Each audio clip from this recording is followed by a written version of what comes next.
Ao anatin'ny fandaharana tonimbavaka isika no miaona ry mpiaino sy mpanaraka ny fandaharana ajaina. Misy namantsika indray izay te hisaotra ary koa hitondra fangatahana ny amin'ny toy ny fiainany. Manasanao zahay, andehantsika hiaraka hivavaka.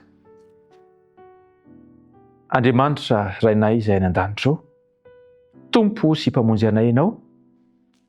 Amin'izao fotoana izao dia te hanandratra fiderana, fisaorana, fankasitrahana anao zahay satria ianao no niditra an-tsehatra tamin'ny fiainan'ity namana ity izay niomana ary manomana ny fanambadiana.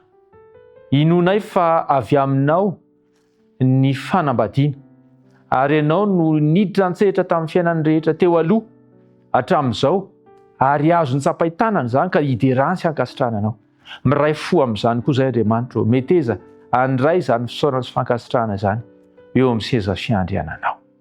Ankehitriny Andriamanitra mivavaka izahay satria mbola eo mpanomanana ny fanatanterahana tanteraka ny fanambadiana izy, ny mariazy izany.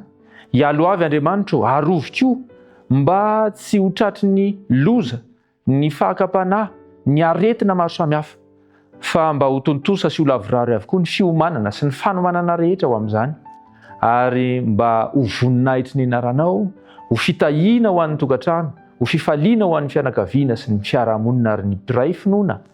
Eny, irianay Andriamanitra ny hitahianao izany tokantrano izay iorina izany, mba ho tonga fitahiana koa amin'izao tontolo izao.